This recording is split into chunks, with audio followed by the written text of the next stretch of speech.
television highlights of the news of yesteryear.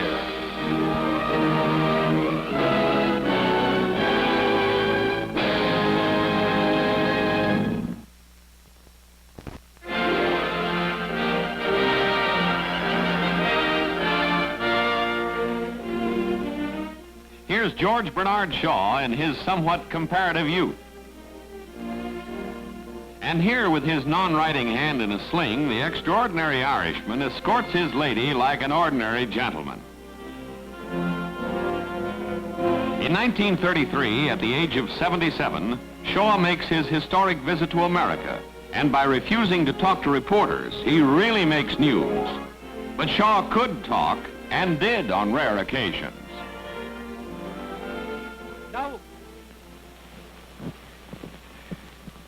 you really ought, all of you, to have come to the place from which I am now addressing you, and that is Malvern, quite the best bit of England, because I have got something for you here.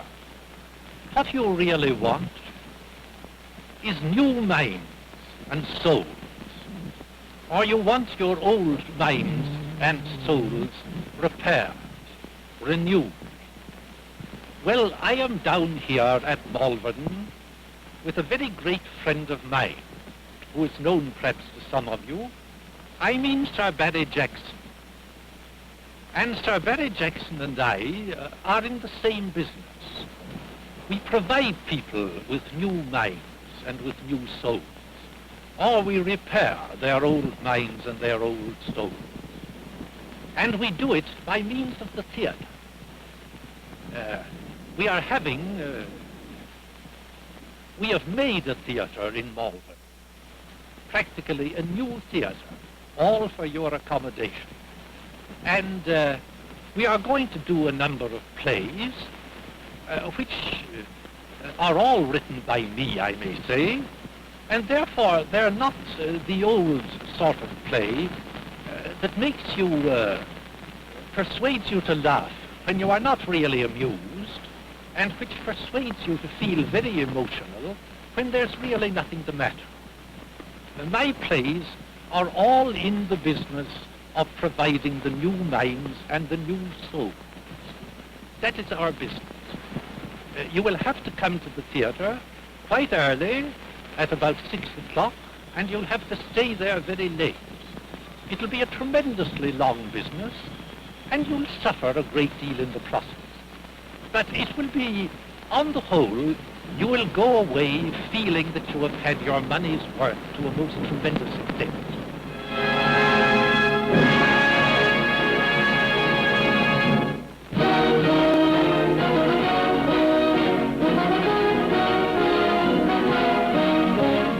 It's 1921, and United States Army and Navy bombers laid touchy eggs on vessels captured from Germany. 36 bombers blast the G-102, and when it's all over, the G-102 is reduced to 0. The Navy dreadnought Delaware sends salvos into this pair of the ex-Kaiser's sea-going prides. This is more than 20 years before there was such naval might as the Missouri, but the Navy of the U.S. packed a potent pistol even then.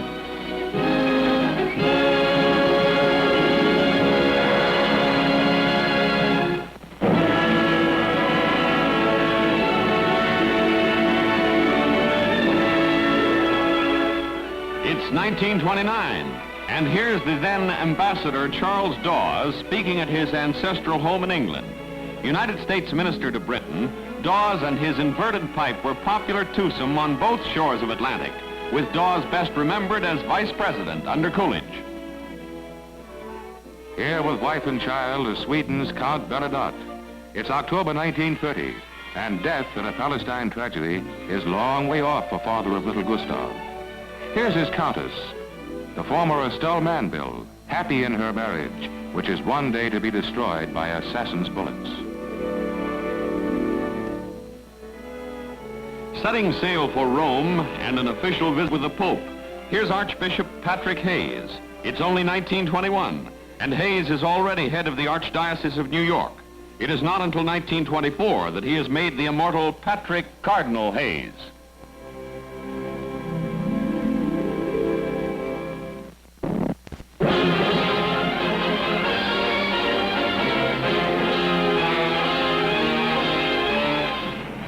Springfield Avenue, Newark, New Jersey, is fountain of flames as entire downtown block is destroyed by fire that blazes through the night. Next morning, all that remains is smoking and smoldering ruins.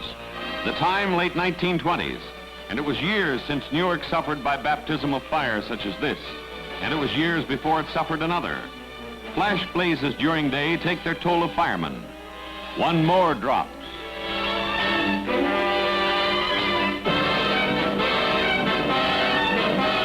And here's wrecked and charred ruins of what was one big block of office buildings and lots. Cost of blaze and injury to firefighters and damage to equipment was high, and price tag of destruction done by hot blaze was put at cool millions.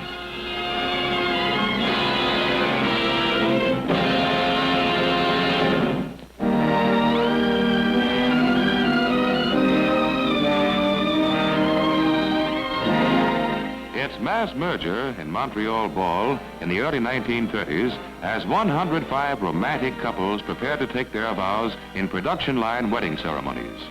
It's legal and binding as a church marriage, though, as priests officiate in one of largest mass weddings in Canada. And the service is good, too, what with one priest to every couple.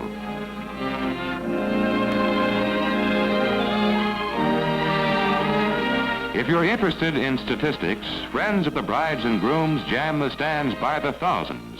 Average age of bride is 23.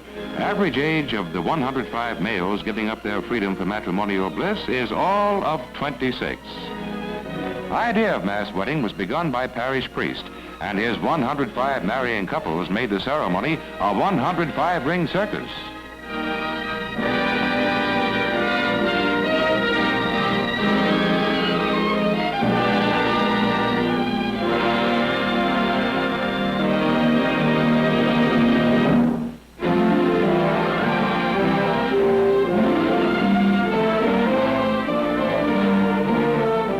It's 1920, and dredge licks up the bottom of the Susquehanna River near Harrisburg, Pennsylvania.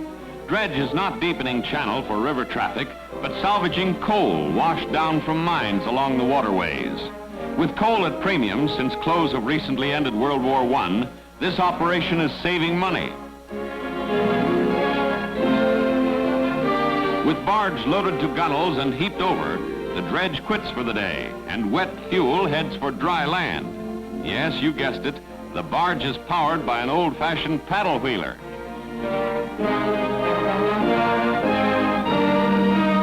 At Harrisburg, coal saved from a long journey to the sea is put ashore for far more important journeys to homes and factories in need of heat during the winter. It ain't hay, but it's worth lots of money.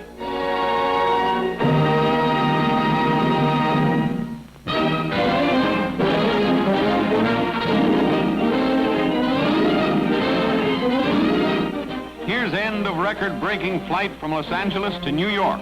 It's 10th of December, 1930, as plane taxis to a slow stop at Roosevelt Field.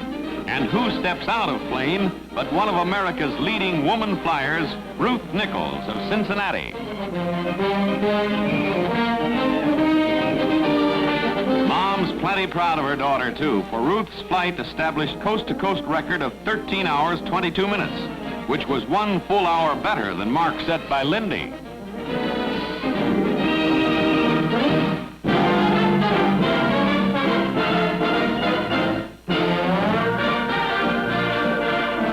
Why, heaven help the working girl. It's around the turn of the century, and here are a few of the girls who helped turn the wheels of industry. Women, it seems, suddenly preferred a place of business instead of a place in the home. Those aren't nighties, they're street clothes.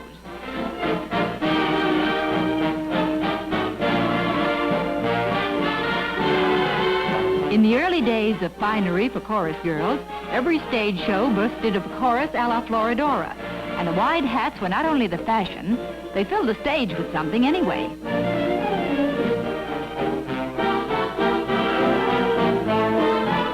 Here are the famous Tumble Sisters, popular circuit performers and quick change artists. Last one out of her long underwear is a sissy. First one out is a contortionist. Are they really changing costumes, or are they just putting on carbon copies of what they've taken off? Who knows?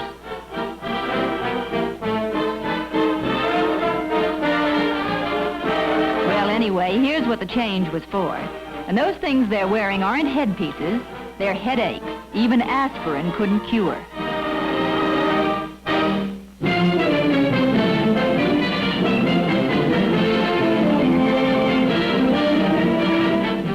Bobby Jones' right makes headlines in 1926 as he mercilessly licks all competitors in United States Open. Crowd thrills as all of Bobby's rivals falter, and it looks as if young Jones is cinched to add American to already acquired British crown.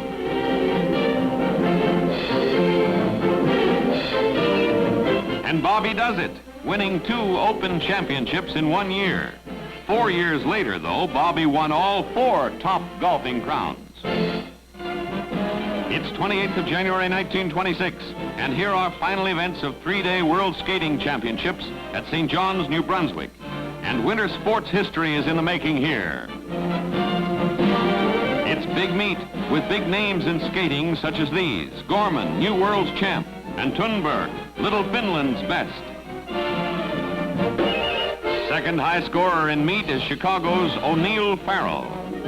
Young number 108 is only 7. And no world champion skating meet is without its races for women. Winner is Lela Brooks of Toronto, Canada. Here's the fast-moving and hard-grinding quarter-mile event. Leader here has already taken 1 second and 3 first places. Quarter is another first for Gorman, world skating champ.